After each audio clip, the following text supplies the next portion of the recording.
On August 11, 1676, a group of nuns were enjoying a choir performance in a convent in Sicily's Palma di Monte Chiaro when they noticed one of their members, Sister Maria, was missing. They quickly left to go find her, searching through the hallways and rooms of the large monastery. After looking around for a time, Maria was still missing, so the nuns decided to search her living quarters. As they neared the door, they became enveloped in fear, hearing screams and gasps coming from the other side. The nuns flung open the door, and what they saw would become part of a horrifying and bizarre mystery for the next 300 years. Demonic possession has been a popular tale of horror through the centuries, rising up in popularity every few years in the form of books, movies, and television shows. In reality, true cases of demonic possession throughout history were few and far between. This is especially true in more recent history, with ever-advancing medical science to explain human behavior and other phenomena. Before the days of modern science, however, mankind often looked to their faith and religious leaders to help cope with things they couldn't understand.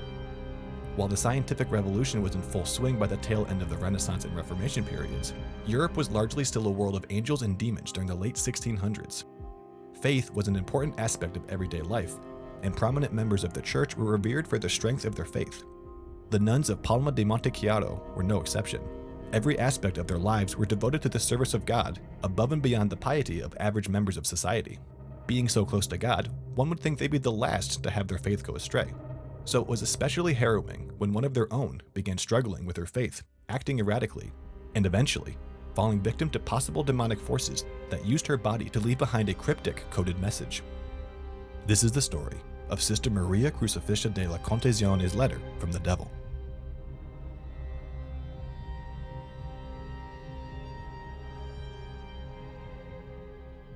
Sister Maria was born Isabella Tomasi to Prince Giulio Tomasi di Lampedusa in Sicily, who was an ancestor to the renowned Italian writer Giuseppe Tomasi di Lampedusa.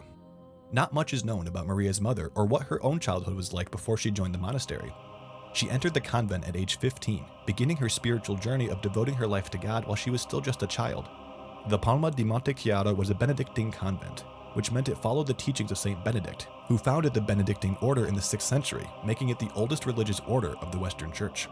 The life of a nun is not an easy path, usually involving vows of poverty, chastity, and obedience, with many waking hours devoted to prayer in an isolated monastery. It's credible that the 17th century Benedictine teachings were especially severe for the nuns at the Palma di Monte Chiaro, with high expectations to prefer nothing to the work of God. At first, Sister Maria seemed to fall in line and adjust to her new life with the other nuns at the convent, keeping up with her studies and following along with their customs and traditions. She was involved in the choir and over time became a skilled linguist, studying Latin, Greek, and Arabic languages, amongst others. It's unknown exactly when her behavior began to change, but at some point, Sister Maria began to suffer from alarming fainting spells during prayer at the altar. She would let out a chilling scream that echoed off the walls before passing out cold. Maria's behavior became more erratic over time, and she became paranoid and fearful, warning the other nuns that the devil would tempt her to serve evil rather than the good of God. At one point, Sister Maria decided to go to confession, where she would sit behind a divider and confess her sins to a priest and ask for God's forgiveness. Confession is a crucial aspect to keeping one's faith strong, and Maria likely hoped this would help ease her escalating troubles. During this particular session, however, her behavior changed suddenly, and she began speaking disrespectfully to the priest, as if someone else was controlling what she said. She didn't realize her transgression until after the session, and became increasingly distraught. A few days later, everything would come to a head after Maria would fail to show up to a choir performance. The night before her absence, Sister Maria was alone in her room when she began experiencing a slew of fainting spells, more overwhelming than usual. Fading in and out of consciousness, she felt as though a force was taking over her body. Without realizing what was happening, Maria grabbed a quill and some parchment and began scribbling out strange symbols across the paper, the likes of which no human being had seen before. Maria continued etching out the symbols hours into the night, her mind not fully present but her hand writing frantically as if driven by a demonic force. By the time the nuns found her in her room the next morning, she was in such a frightening state that she was almost unrecognizable. She was seated on the floor, exhausted and gasping for breath, the left side of her face smeared black with ink. Besides the shock of her disheveled appearance, she was surrounded by pages of a long, bizarre letter, each page containing unintelligible lines of obscure symbols that didn't match any known language. Unable to stand up, the nuns helped Maria lay on the ground and asked her what happened. What she told them was so shocking that one of the nuns, Mother Sor Maria Serafica, drew up a report of her story and the haunting incident, recounting, "She said that having confessed days before the demons told her that many words had spoken of irreverence toward her confessor, she saw herself surrounded by a great number of furious evil spirits sent by order of infernal Lucifer, and taking the paper and the pen that Sister Maria Crucifissa had in order to write and commanding one of those damned spirits to write, Lucifer was immediately obeyed, and while dictated what he wrote, the words were all against God." No one but Sister Maria herself knew the specificity of what the letter said.